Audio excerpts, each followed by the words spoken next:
Hola, bienvenidos al podcast de Halo Miami. Aquí encontrarás curiosidades, historias, personajes históricos y problemas a los que se enfrenta la sociedad estadounidense. Desmitifico el sueño americano y la vida en este país sin estado del bienestar, pero qué bien se venden. ¡Empezamos!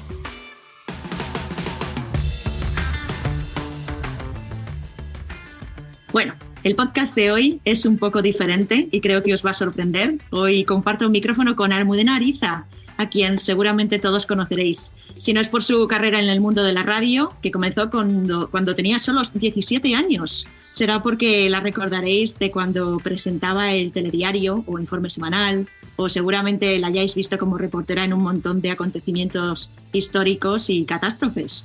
Lo más reciente que ha hecho ha sido una increíble cobertura de la guerra de Ucrania, por ejemplo. Es que, Almudena, has estado en todas partes. Bienvenida a Halo Miami.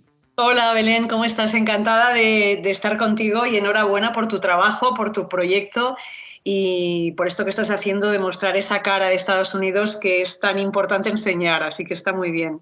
Muchas gracias, de verdad que me hace una ilusión, una cosa fuera de lo normal saber que escuchas el podcast y me hace muchísima ilusión porque es que tú has sido durante muchos años la corresponsal de Televisión Española en Nueva York, ¿verdad? Exacto, sí. Pues en total han sido más de 8 años. Más de 8 años, claro. Y tú como periodista has sido enviada a cubrir algunas noticias que han sacudido este país. Es que yo en este podcast al final hablo de los problemas a los que se enfrenta la sociedad estadounidense, pero tú has sido testigo de esos problemas, has hablado con sus protagonistas, se los has explicado a los españoles durante tantos años. Sí, pero ha sido fascinante, Belén, porque realmente Estados Unidos es un país que, bueno, tú ya lo sabes, que llevas ahí también viviendo unos cuantos años, no acabas de entender nunca, ¿no? O sea, el reto es intentar comprenderlo. Y bueno, yo empecé además para mí Nueva York ha sido una ciudad, bueno, emblemática en mi vida, porque yo realmente, mi primera gran cobertura internacional fue en Nueva York, fue el atentado contra las Torres Gemelas, y poder vivir ahí, poder informar desde ahí y poder, bueno, contar todo lo que pasaba a mi alrededor desde una ciudad como Nueva York ha sido una experiencia increíble. Pero sobre todo eso, el reto diario de intentar entender ese país tan complejo, tan poliédrico, con tantos matices. Y yo, después de tantos años, lo que te podría decir es que sigo sin entender Estados Unidos. Sí, ¿verdad? Porque esa era mi primera pregunta. ¿Tú entiendes a estos yaquis? Porque yo todavía no. Pero me pasó lo mismo con China. A mí la gente me pregunta cosas de China y digo, pero a ver, si es que China es como un continente. O sea, yo he vivido una parcialidad de lo que es esta cosa gigantesca que es otro mundo. Y no solo un mundo, son muchos mundos, ¿no? Entonces, yo la sensación es, para mí Estados Unidos es inabarcable y depende de la experiencia que tengas en el sitio en el que estés, tú cuentas una cara u otra de la moneda, ¿no? O del calidoscopio, ¿no? Yo he estado en Nueva York, como bien sabes, pues no tiene nada que ver con Miami no tiene nada que ver con otras muchísimas ciudades de Estados Unidos y luego cada región y cada estado que visitas también te enseña una cara muy diferente, entonces para mí ha sido una riqueza extraordinaria con la que me he topado, ¿no? Y también a la vez cosas muy chocantes. Yo pensé que había cosas de Estados Unidos que veía en las películas que no eran reales, que solamente estaban en las películas. Exacto. Y me di cuenta de que no, que efectivamente que eran reales, ¿no? Porque esa es otra, que en el fondo es que hemos visto tantas veces Estados Unidos, o sea, lo tenemos tan marcado en nuestra memoria, ¿no? Porque el cine nos ha hecho ver pues, muchas cosas de las que realmente luego hemos visto en la realidad, ¿no? Y no sé, ha sido toda una experiencia fascinante. O sea, es que yo no tengo más que gratos recuerdos de todo lo que he vivido en los Estados Unidos y de todo lo que me ha dado. Yo siempre al final me quedo casi únicamente con lo bueno, ¿no? Y me ha dado muchas cosas. A mí me ha hecho mejor persona, me ha hecho más tolerante, me ha dado mucha energía.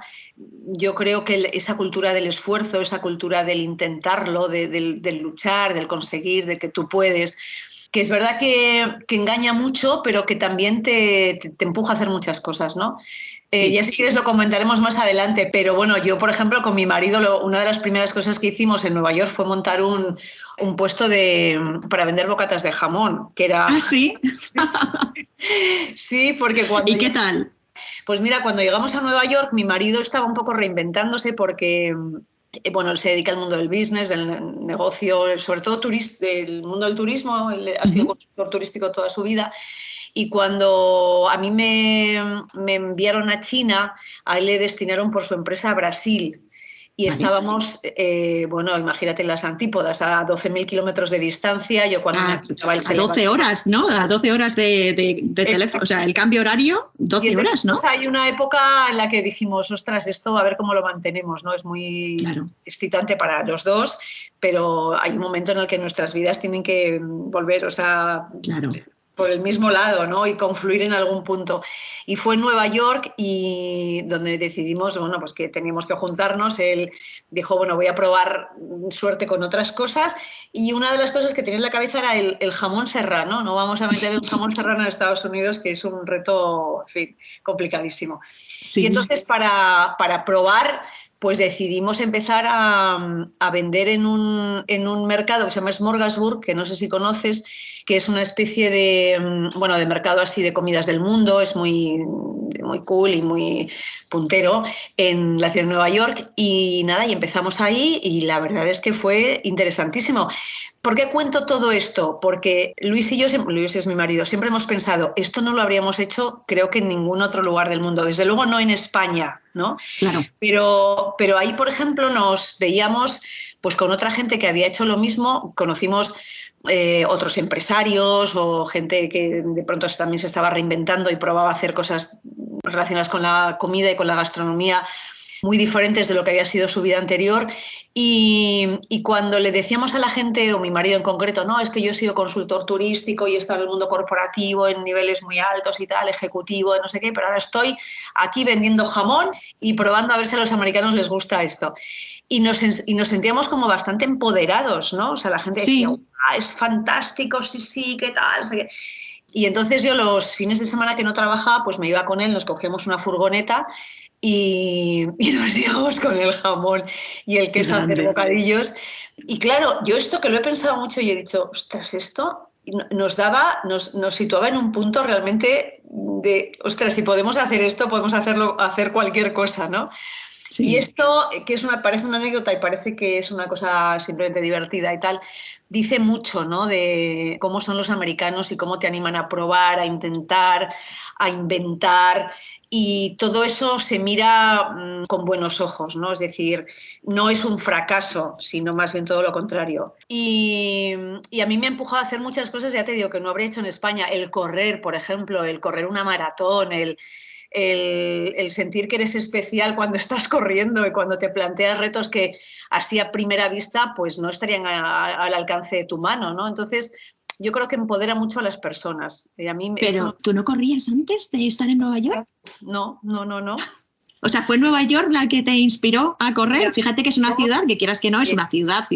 Una de las primeras coberturas que yo hice en Nueva York fue la maratón. Y entonces yo, bueno, pues lo abordé pues como abordo cualquier otra historia. Pues vale, leí, me preparé y tal, y entonces nada, había quedado con algunos corredores españoles que iban a correr la maratón y a mí me interesaba sobre todo eso, las historias, bueno, de corredores anónimos, ¿no? De los atletas maravillosos. Y entonces, bueno, pues me di cuenta que detrás de una carrera como la Maratón de Nueva York, pues hay mucha épica, ¿no? Esa de la señora que ha dejado de fumar y que se ha planteado correr la maratón, el padre que corrió por primera vez con su hijo, no sé qué, el señor que pasó por una enfermedad y de pronto, o sea, gente así, y la verdad es que para todos era un reto muy especial, ¿no? Y luego... Pues, bueno, primero ver el ambiente espectacular de una ciudad de Nueva York, como Nueva York, que se vuelca con más de 2 millones de personas en las calles para corear y para empujar y para vitorear a esos corredores que por un día son auténticos héroes para los americanos, ¿no? Y luego, claro, el ver a esas personas con las que yo había hablado antes de la carrera, ver cómo llegaban a la meta con esa cara de satisfacción, con esa alegría tan grande de haberlo conseguido, de haber llorado en el camino, bueno, es una cosa. Y claro, yo cuando vi aquello dije, ostras, a mí algún día me encantaría, no sé, tener estas sensaciones, ¿no? Y tanto me enganchó la cosa que empecé a correr. O sea, empecé a correr, pero te digo que empezaba a correr 5 minutos, 10 minutos, 15... Luego me daba cuenta que en Nueva York, que es otra cosa también que pasa en las grandes ciudades americanas, bueno, no hay ningún sentido del ridículo, es decir, tú puedes ser de cualquier manera, de cualquier color y tal, pesar 200 kilos que te pones a correr y como un Pepe y no pasa nada, ¿no? Esto en España somos un poco más críticos, ¿no? Es verdad, ¿eh? Sí. Sí. Entonces yo veía que, ostras, pues yo corriendo a cualquiera, pues yo también, ¿no? Entonces empecé y nada, me fui animando. Primero me apunté a una carrera de 10 kilómetros. Claro, la primera carrera, 10 kilómetros. Pero claro, es que en Nueva York, claro, te pones a correr 10 kilómetros y es que parece que has hecho ya una maratón, ¿no? Que si te cuelgan la medalla, que el ambiente, que no sé. Entonces es que todo te invitaba a seguir, ¿no? Y nada, y así fue como empecé, y luego llegó una media maratón y luego mi primera maratón, que la corrí en Madrid, pero bueno, ya seguí, hice 3 en Nueva York y luego una en Valencia, Barcelona, total, que lo adopté ya como una rutina, y una rutina maravillosa, pero que es uno de los regalos que me llevo de Nueva York, el correr, y esas 3 maratones. La última fue en noviembre del año pasado, era el 50 aniversario de la maratón de Nueva York, y que fue súper especial porque además era la primera después de la pandemia, y bueno, yo lloré, me divertí, lo pasé mal, pero a la vez sufría y estaba contentísima y disfrutaba, y esa mezcla de dolor y placer que siente uno cuando corre la carrera, pero que cuando llegas a la meta todo lo malo se te ha olvidado, ¿no? Y la verdad es que es una de las cosas, uno de los recuerdos más bonitos de Nueva York y que me llevo de Estados Unidos. Me lo creo. La verdad es que para ti Nueva York significa muchas cosas. Es que ya no es solo una carrera profesional fantástica desde allí, es que estás viviendo con tu pareja en la capital del mundo, donde hay todas las oportunidades y donde sí que es verdad que te entiendo mucho cuando dices que ese espíritu emprendedor que tiene el estadounidense, que normalmente es un poco por sobrevivir, ¿no? O sea, al final, pues es como que hay mucha gente que empieza su propio negocio, primero porque es fácil, aquí es fácil, y segundo porque es como que hay un individualismo que te ayuda a querer ser también tu propio jefe, ¿no? Es como que es bastante cultural. Sí que es cierto que nunca me lo había planteado, pero es cultural, es muy típico estadounidense eso de querer montar un puesto o tener una food truck o pues eso, o terminar vendiendo bocatas de jamón, que yo te habría comprado, también te lo digo, ¿eh? Vamos. Tengo un amigo que dice que Nueva York no es tanto la ciudad de las oportunidades, sino la ciudad de las posibilidades, ¿no? Y yo creo que hay mucha gente que vive aferrada a la posibilidad. Bueno, puede que este no sea no pegue el pelotazo con esto, pero bueno, voy a intentarlo. Por lo menos ves que existen más posibilidades que en cualquier otro lugar, ¿no? Sí. Y luego es verdad que a veces es una falsa realidad, ¿no? Eso de que todo es posible y que todo, que luego efectivamente pues de 1000 negocios que se montan, pues igual funciona uno o ninguno, ¿no? Claro. Pero por lo menos es lo que tú dices, es que montas una empresa en 5 minutos o en 10 minutos, ¿sabes? Sí. Y en principio nadie te mira mal, por más loca que sea tu idea, ¿sabes? No, al contrario, está como bien visto haber tenido tu propia empresa. O sea, de hecho, yo es que voy a dedicarme a hacer algo completamente diferente de lo que venía haciendo, y la gente no te mira con cara rara, ¿no? No. Incluso aunque hayas fallado en tu empresa, si tú has montado una empresa y ha fallado y empiezas a echar currículums y a hacer entrevistas para otras empresas y cuentas esto como tu experiencia, se ve como algo positivo, se ve como que eres echado para adelante, que lo has intentado, que te atreves, ¿no? Exacto. Entonces, sí que es cierto que es muy... Yo creo que se valora todo eso. Aquí en España, bueno, si has estado 30 años trabajando en la misma empresa, bueno, no pasa nada. En cambio, en Estados Unidos serías sospechoso, ¿no? Si no te has movido de tu puesto de trabajo en tantos años, ¿no? Es como este señor no ha tenido ninguna iniciativa, ¿no? Ni ha tenido espíritu de cambio. De hecho, yo, por ejemplo, una de las cosas que me sorprendió, pero que puedo entenderlo, es que precisamente el correr y el correr maratones, por ejemplo, en Estados Unidos se valora en los currículums. O sea, la gente lo pone, ¿no? He corrido maratones o este tipo de cosas. Pero claro, si tú has corrido una maratón, pues ya se entiende que como mínimo luchador eres, ¿no? Sí. Es que yo creo que hay una competitividad que va...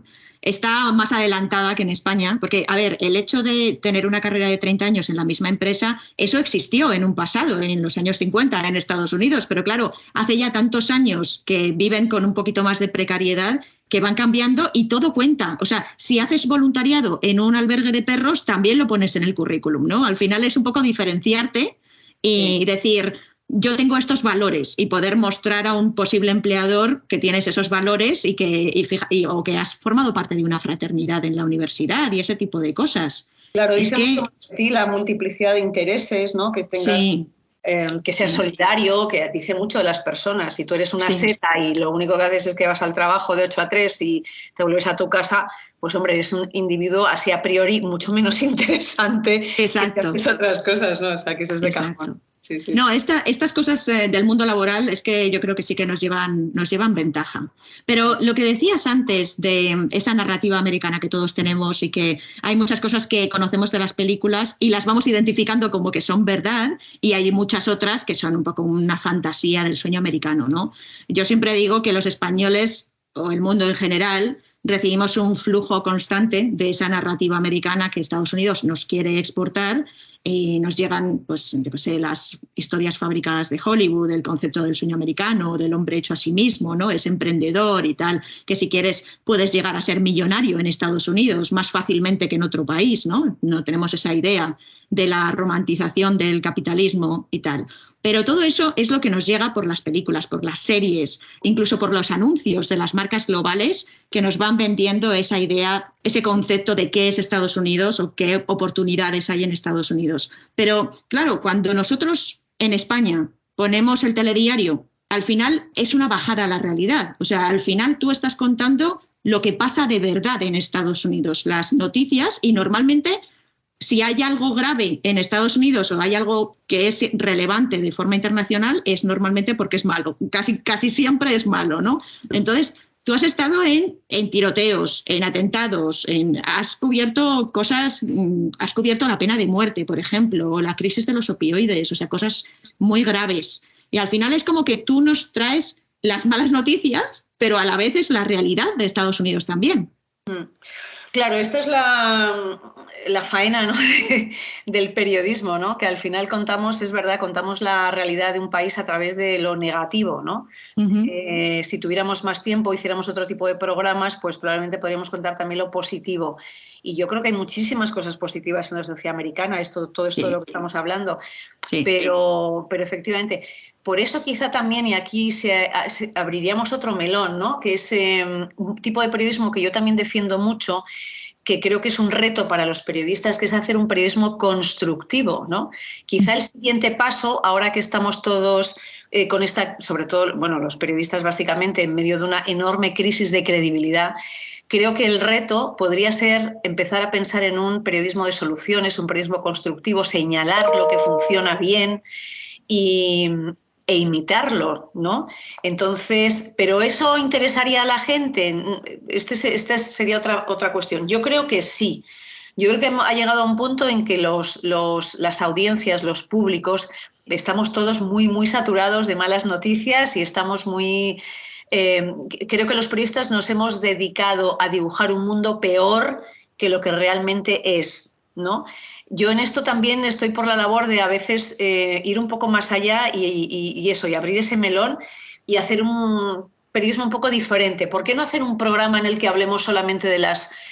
No te voy a decir de las cosas buenas en plan buenismo, no, sino de los problemas que se están solucionando, ¿no? Pues no sé, a lo mejor en Dinamarca, pues resulta que para luchar contra la drogadicción, pues hay una iniciativa en marcha que está funcionando bien. Bueno, ¿por qué no la contamos? O en Estados Unidos, esto que estamos diciendo, hay una cultura empresarial que empodera a las personas y que empuja a la gente a que si tiene una iniciativa la pueda poner en marcha. ¿Por qué no contarlo?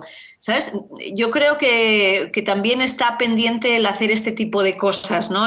¿Por qué no hacer telediarios en los que aparezcan también estas historias, ¿no? Y que aprendamos a destacar y a señalar las cosas que funcionan, ¿no? Esto yo creo que también sería mucho más constructivo para esta sociedad en la que estamos todos angustiados, ¿no? Mi madre ya ha dejado de ver el telediario hace tiempo porque Me lo Claro, es que creo. no puedo más, ¿no? Esto nos ha pasado a muchos después de la pandemia, ¿no? O sea, es que no, la gente ha dicho, es que no puedo más de malas noticias, no puedo. Entonces, bueno, igual por ahí hay que abrir otras puertas, ¿no? A otras posibilidades de contar las cosas que pasan en el mundo. Jo, lo que pasa es que sí, o sea, estoy de acuerdo contigo, pero es que hay cosas que pasan que es que son muy malas. Bueno, es que no hay forma de darles la vuelta. O sea, cuando tú fuiste a... Claro, cuando tú fuiste al tiroteo de Parkland, por ejemplo, ¿no? ¿Cómo contar eso de otra manera? ¿Sabes lo que te digo? O sea, es que esa tragedia no hay por dónde cogerla. Es que no hay por dónde cogerla. Y aquí no hay manera de entenderlo, y en cambio en Estados Unidos es más... A ver, hay una cultura de las armas, o sea, hay un país dividido entre la gente que considera que para estar más seguro tiene que tener más armas, y de ahí y de esa burra no les bajas, o sea, no hay opción. Y hay gente que se está planteando hasta que vayan sus hijos con un chaleco antibalas a la escuela.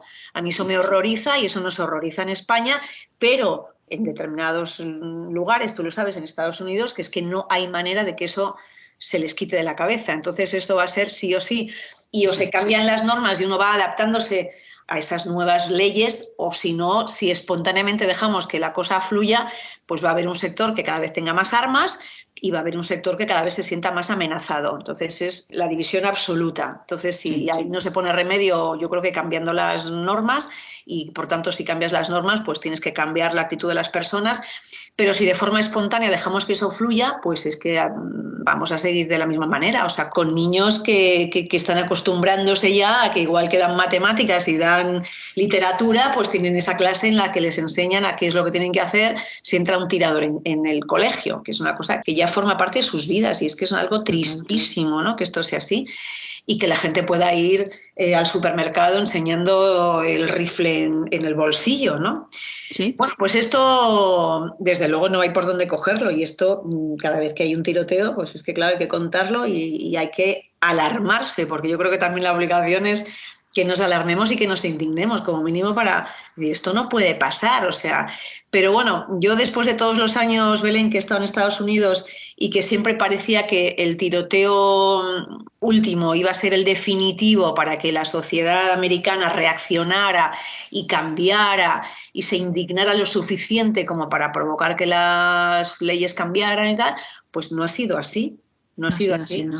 Y hemos ido repitiendo, y yo cada vez que...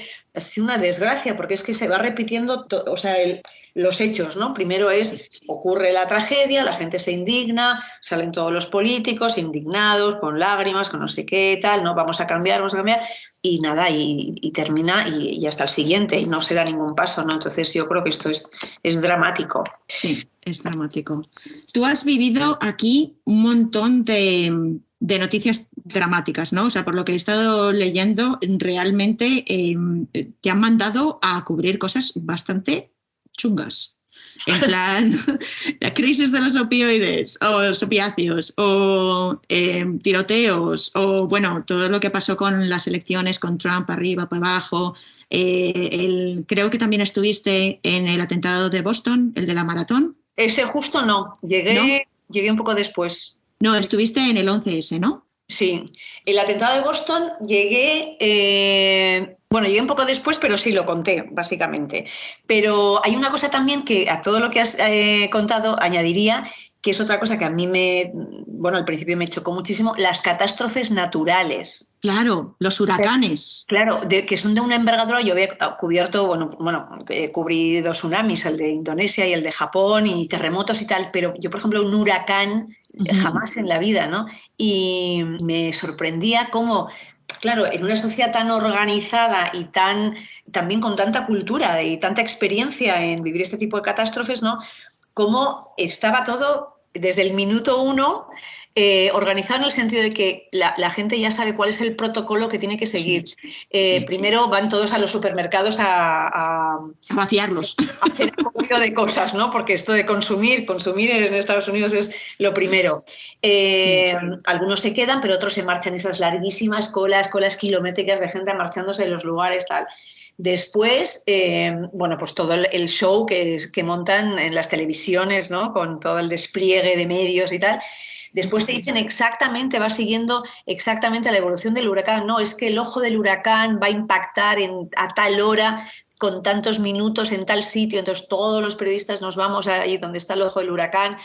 Entonces se origina el follón padre. Y os mandan, además es que os mandan a sufrir, al huracán. En España yo no he visto, sinceramente, las barbaridades que he visto en algunas cadenas locales con los periodistas aquí, que es que realmente, literalmente se nos vuelan. Sí, se nos ha ido de las manos el tema. Totalmente.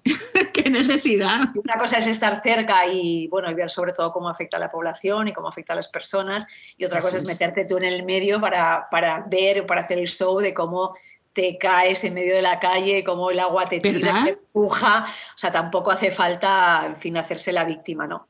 Hay mucho show ahí. Todas estas cosas para mí han sido un aprendizaje y una sorpresa y cosas nuevas a las que me he tenido que enfrentar y que he vivido pues como digo, por un lado con sorpresa, con curiosidad, ¿no? Y que también pues que me han aportado mucho y que me han enseñado mucho de cómo también la sociedad americana afronta estas cosas, porque otra cosa curiosísima es que la gente sigue viviendo en las zonas donde hay riesgo de huracanes y siguen construyendo de la misma manera, con casas que no aguantan este tipo de fenómenos. Entonces todo es como... es una rueda, efectivamente. Sí. Esa misma casa de madera que se va a volar en el siguiente huracán. Y lo saben.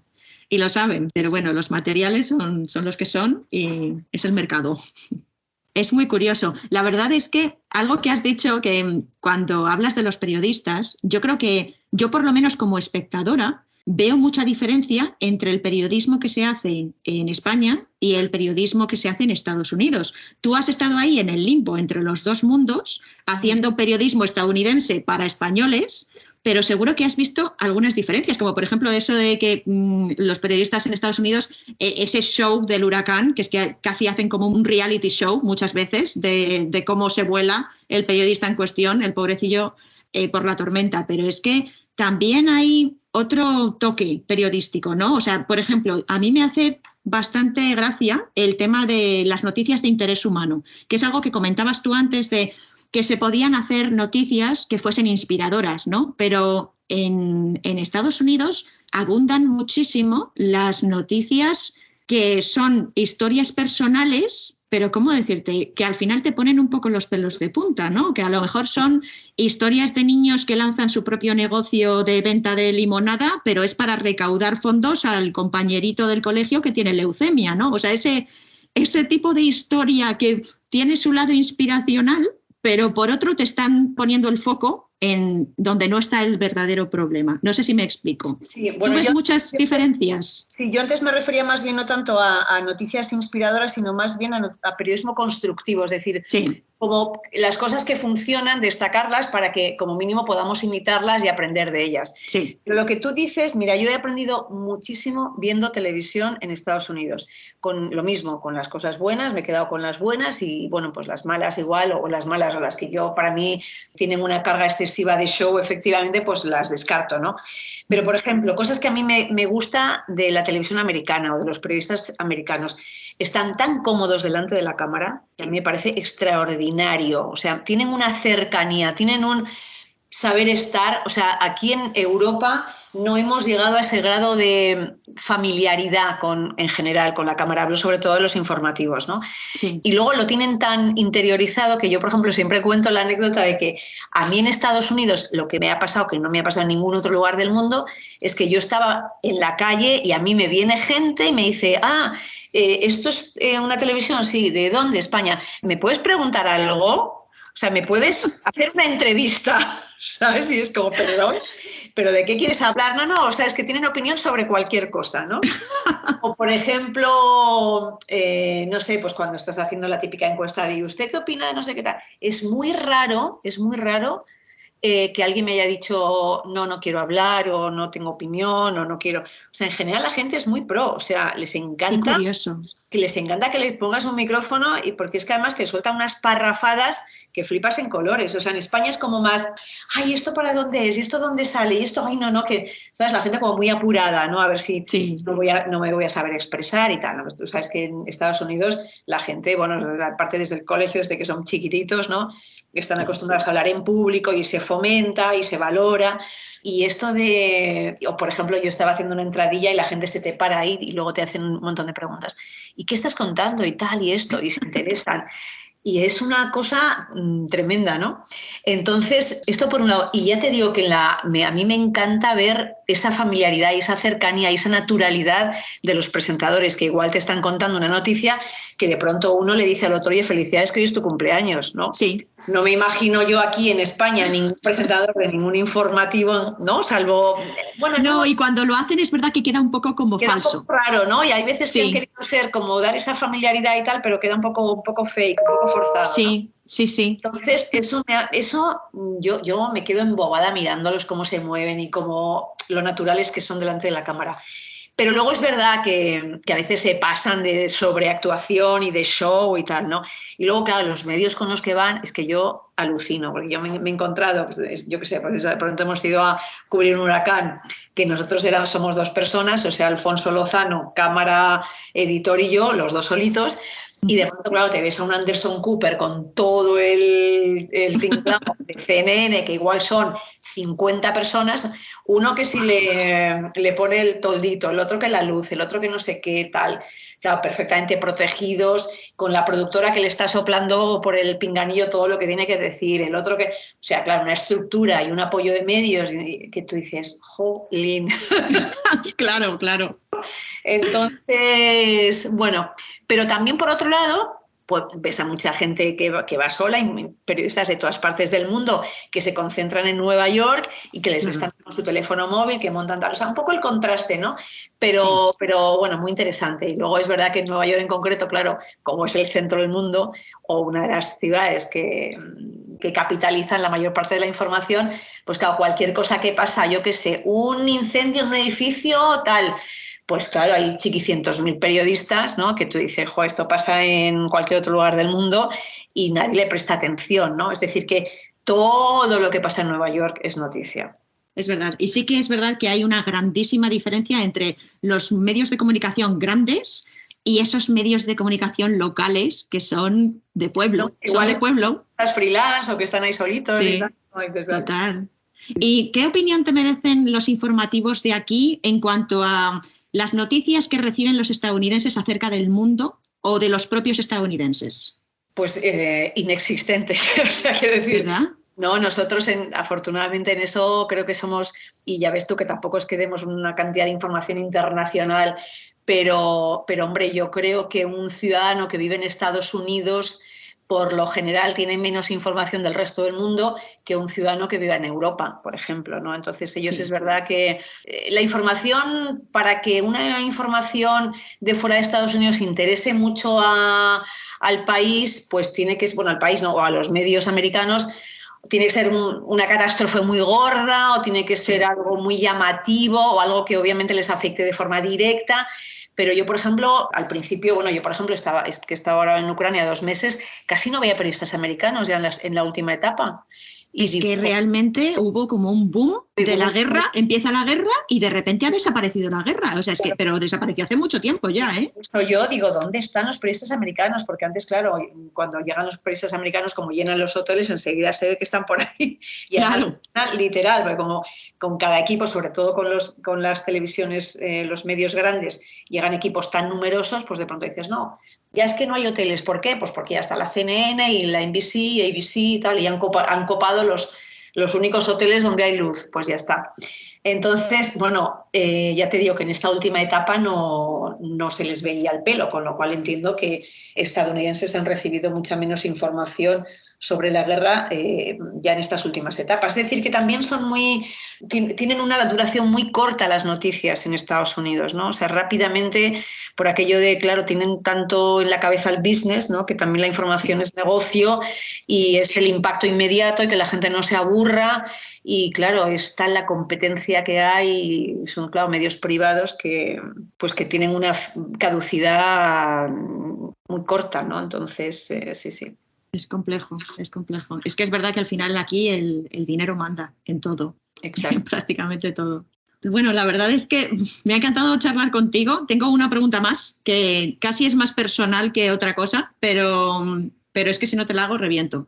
A ver, te cuento. yo que he visto que tú has cubierto todo tipo de tragedias, o más que, o sea, además de tragedias puntuales de, pues eso, de catástrofes naturales o tiroteos o demás, también has cubierto mucho los problemas. O sea, has entrevistado a alguien en el corredor de la muerte, por ejemplo, o lo de las drogas, ¿no? Ese tipo de cosas. Y yo que solamente explico los problemas de la sociedad estadounidense, y a veces se me hacen tan grandes que, ¿cómo decirte? Yo les veo tan poca solución a veces cuando profundizo en ellos que me afectan personalmente. Yo recuerdo que hice una serie de desayunos que son un poco como las precuelas de este podcast sobre los problemas relacionados con las drogas en Estados Unidos y cómo se intermezclan, ¿no? Pues la pobreza, la falta de sanidad pública, el racismo y todo eso.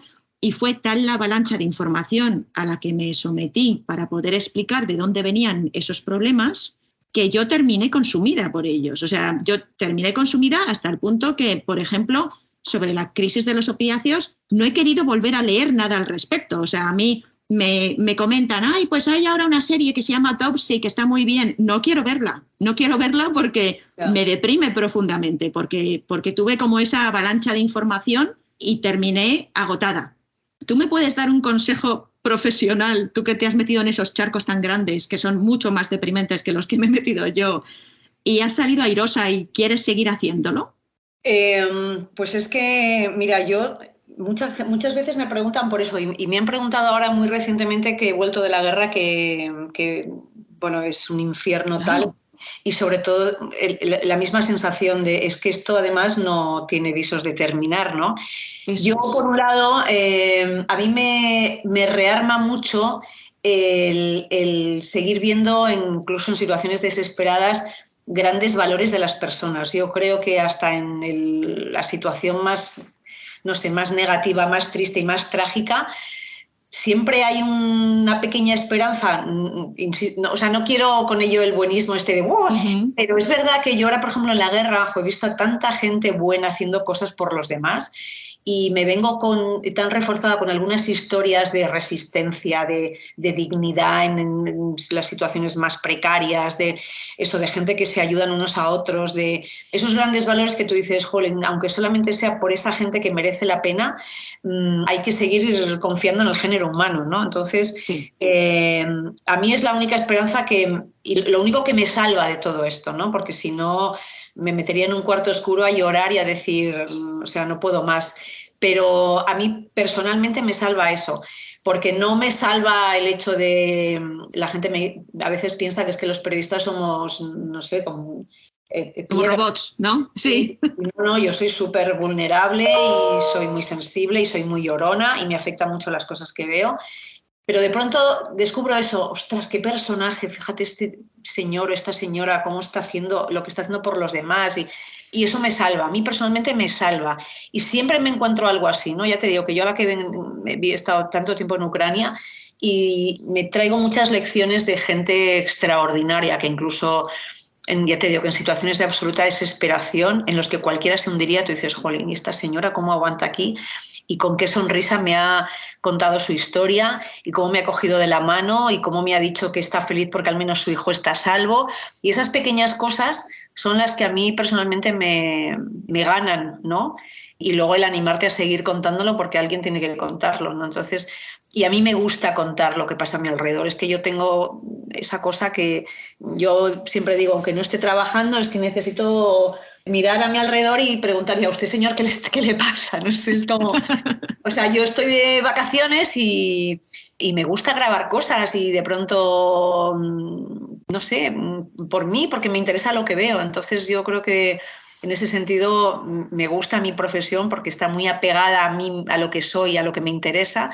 Y ya te digo que el mundo tiene cosas horribles, pero sigue habiendo mucha gente que merece la pena.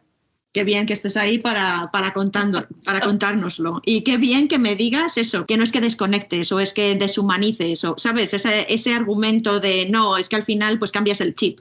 Yo no quiero que la gente cambie el chip, yo quiero que la gente siga siendo humana. O sea que me alegro de que me respondas así y voy a intentar agarrarme a un clavo ardiendo a las bondades de la sociedad estadounidense, que tiene sus bondades, por supuesto que sí. El valor siempre está en la gente. Los problemas están en otro sitio, pero el valor siempre está en la gente. Bueno, muchísimas gracias por participar en Aló Miami, en este podcast.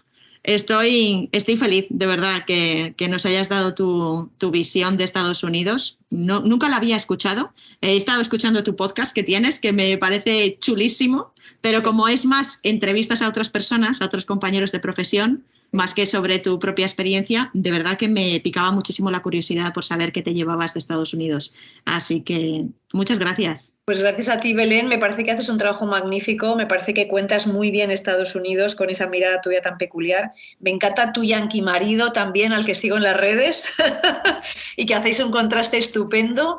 Y la verdad que me pareces una voz muy interesante para contar lo que pasa en ese país. Y te lo agradezco muchísimo y te animo a que sigas haciéndolo. Ay, pues nada. Muchas gracias. Muchas gracias, Almudena. Nos vemos pronto. Supongo que te veré en la tele. Eso es, ahí estaré. Vale, gracias. Chao.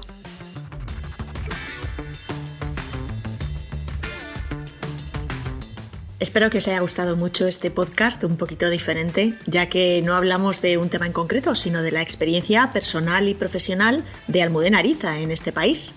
Al final, ella, junto a su compañero Alfonso Lozano, han sido la voz y los ojos de Estados Unidos durante esta última década.